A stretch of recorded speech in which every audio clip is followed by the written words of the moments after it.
Hey, family, welcome to the hub.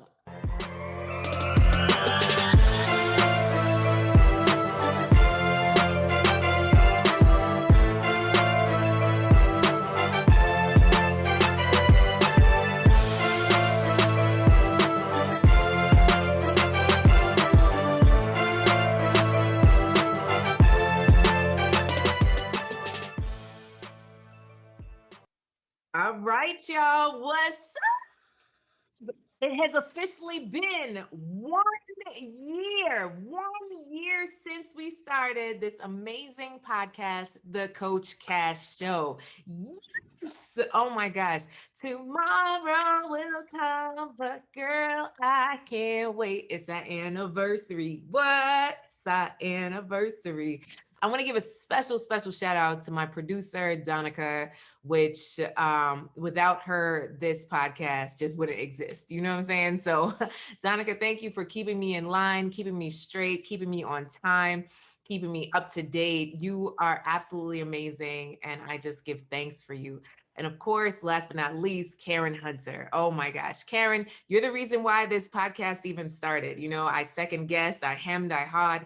You gave me a date. You told me it's time to start. It's time to go. It's time to begin. And that's exactly what I did. And I just want to say thank you, Karen, for believing in me, sis. I appreciate you. All right, y'all. So I put on my red dress. Put on your red dress. Oh, I don't have on any high heels. I won't even tell you what I got on right now. But what you can see is some sparkles. So I got the sequins out for you to celebrate our 1 year anniversary of the Coach Cash Show. So excited.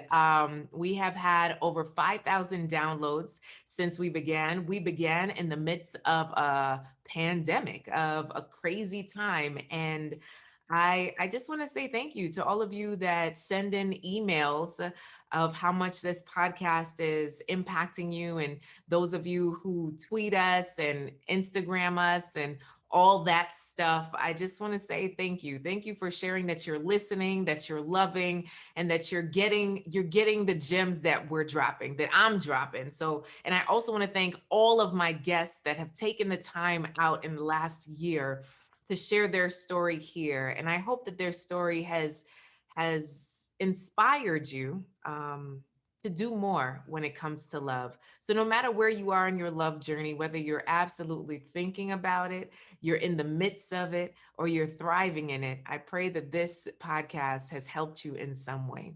So thank you. Thank you for listening in. So as a part of today, I decided that I'd like to talk about how do we start to date again? How do we start to find love again after a toxic relationship? Because this is something that I see so often, right? You come out of something that just wasn't it, right? This is somebody, the hot verb, hot word now is the narcissist, right? So you were in a relationship with a narcissist. You were in a relationship with someone who belittled you. You were someone that always made you feel bad for doing for yourself, someone who just wasn't there for you, whether or if somebody was just abusive. So no matter where you were in terms of toxicity, now you're leaving that relationship. Like, how do you even start again? So I want you to get your paper and pen. Y'all ready? Let's get it. All right. So number one, I want you to establish boundaries. Establish boundaries. Say it with me. Boundaries. Yes, baby. I need you to establish a boundary, because one thing I find too often is that we kind of leave the back door open with our ex, right? It's kind of like, if they come, if they don't come, somehow we are attracted and connected to toxicity. We let it call us up, we let it text us, we might let them sleep over, come over. You know what I'm saying, girlfriend. So we need to stop. Say stop. We need to stop all of that. So we need to start to think about establishing a boundary. What does that look like for you? Now, for many of you, that means it's time to cut it out, right? Cut it off. If it was toxic, it doesn't need to be there. It doesn't need to be a part of your atmosphere. You don't need to follow them on social media, because that ends up being stalking, right? Because what? They get married the next day. How many times does that happen, right? It's like, wait a second, we were together for 17 years and you just signed her and you got married. Yes, baby. So we need to just go ahead, leave that alone, close that door, cut it out, meaning put a block on the phone, no to the emails, no to the social media, no to it all. And then what I want you to do is go through your home and look at what thoroughly reminds you of your ex. Is it your couch? Is it your bed? Is it that ring on your finger? Whatever it is, we need to get rid of it. There's this website, and they're not sponsoring yet, called Offer Up. I love Offer Up. You can sell anything and everything on Offer Up. It's time to sell that stuff, girl. And if nobody wants to buy it, some family wants it, give it away, bulk, whatever. We need to get rid of all the constant reminders. So I used to help women with smoking cessation, stop smoking, right?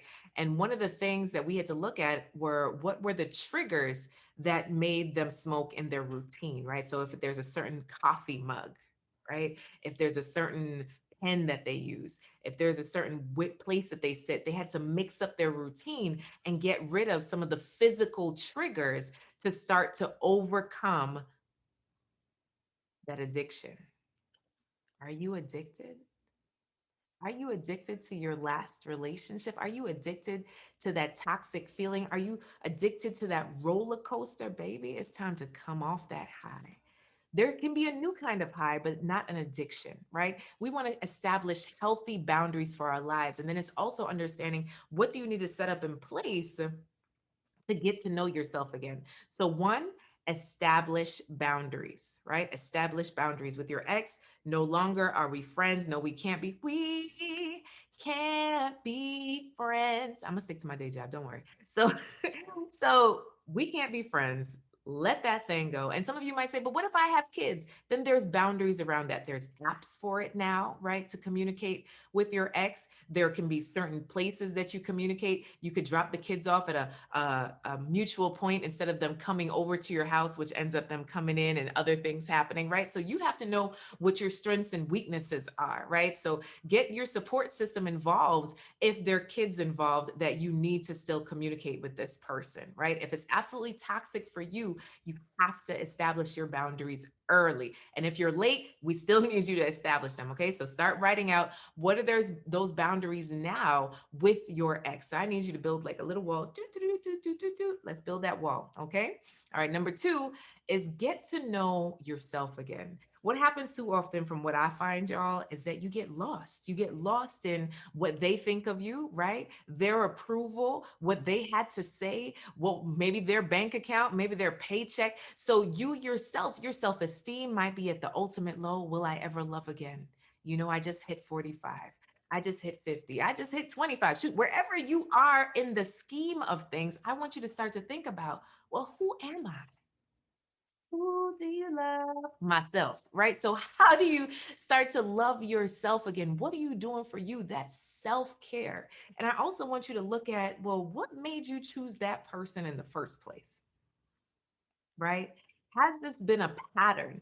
I often take my clients through something called I call a relationship timeline to look at some of the patterns of what they've been through. And it's so crazy because oftentimes, Hunty, it's like it's the same relationship over and over and over again. And the only thing different is the person's face, right? What is the same? You. What is the same? You. What is the same? You. So we have to change us, right? But first we have to figure out, well, who am I? Who am I? How did I even to get into this mess? Was the person super sexy? Did they whisper sweet nothing? Listen, I had a toxic ex-girlfriend that always had the song for me. You ever had an ex that always had a song for you, get you going like, oh wow, thanks, boo, but didn't understand that he actually wasn't saying the words. He was just playing a song and he just had the song in a playlist. Listen, he was just a good DJ. Okay. So when I started to realize that you really weren't for me. I had to exit from that situation, but it wasn't easy. For me, it was like the guilt, the shame, the desire, right? Because the toxic mess always feels good at some point, right? Because it's a high. It's like an addiction. It's a thrill seeking, right? You're seeking this thrill and you keep going. It's up and down, up and down. But life and love doesn't have to be like that, right? You don't have to have these high highs and low lows. You could be in a space where you are just loved, right? And get into a place where you love yourself. So, number three, okay, so number one was establish boundaries. Number two is get to know yourself again. Number three is think about three positive lessons from that relationship. Three positive lessons. So I remember, y'all have heard my story way too many times, but for my horrible situation with my main ex that I normally talk about, what I learned is one, that you could create your own empire because he was very successful in business, right? Two, to never give up because he came from much of nothing. And that just taught me that, you could come from anything and still grow. And three, that if I was able to find love here, I could find love again. Right. So those were just three very simple lessons, but positive lessons. Because the thing I find too often, I get, Coach Cass, let me tell you what Jared did or what Joe did or what Bill did. Let me tell you what he did wrong to me and why he was wrong and why this devastated me. And we take too often the victim mentality. Listen, we had a role in this, right, girlfriend? We had a choice in this. There is always a choice. And we chose to stay and we chose to be in that relationship. So now it's to think of, well, what are the positive sides of what I learned from that relationship? What are some of the positive reasons that I stayed? Now, this is not to make you go back. This is just for you not to beat yourself up. Right? Because when it comes to toxicity, we constantly beat ourselves up. Why did I waste so much time, Coach Cass? Why was I there so long? This was just stupid. I should have saw earlier. Don't beat yourself up, girlfriend. Listen, we are all guilty. And honey, you are not dead yet. So you still have time to make this love life right. There's still time. But number four, you have to make the decision. Repeat after me. Make the decision to love again. I know for a space and time, I was like, well, maybe love isn't for me. Maybe love won't find me. Maybe I should just focus on my career and my impact and just do that. And if you have been there or if you are there, I invite you to make the decision to love again because it's a decision. I cannot convince you against your own will. You have to make your own internal decision to say, I desire love. I desire romantic love. And that's okay. You're not thirsty. You're not desperate. You're not needy. We were hardwired for love. We were hardwired for companionship. Studies show that babies that underwent a study of, the babies that all they were did was feed them, and the ones that actually were touched and caressed and talked to and had relationship with, the ones that were just fed and left there, they were dying.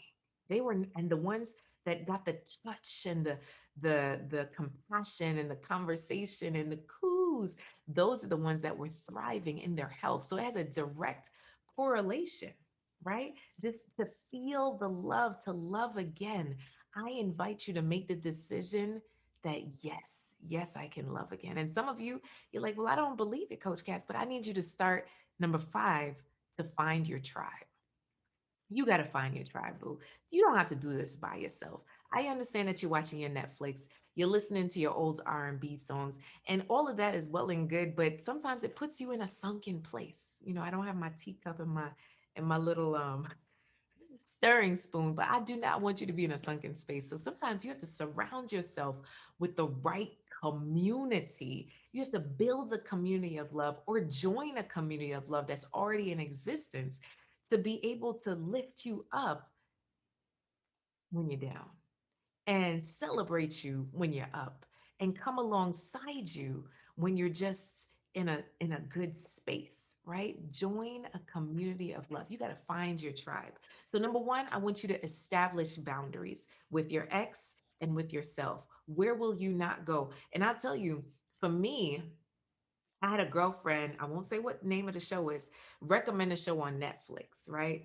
And this show was about a woman that had a great life with a great guy, but she kept fantasizing about her ex. And it just became this dark place for her. and she wasn't valuing her marriage. Guess what, honey? I had to set a boundary around watching that show because it took me to a place that I didn't like. So there's some things that you allow in your space that take you to a place that you don't like. And it's time to set that boundary, whether it's TV, whether it's what you listen to, whether it's the people around you, whether it's your ex, right? So I want you to start to think about what are the boundaries that you need to set you up for your best self. Number two, you have to get to know yourself again, because more than likely you lost yourself in the last situation, in the last relationship. So you need to start to think about, well, who am I? What do I want? Who do you love? Me, right? So how are you showing your self-love in this process of letting go of that toxic relationship? Number three, what are three positive lessons that you could take away from that situation? Because we don't want to just focus on all the negative and being the victim. We want to be able to say, okay, well, now I'm moving forward. And here are three things that I could take with me that'll help me in my next situation, right? Number four, make the decision to love again. Look around you. There's people walking all around, holding hands, skipping in parks, having a good time. So if it could happen for them, honey, it can happen for you.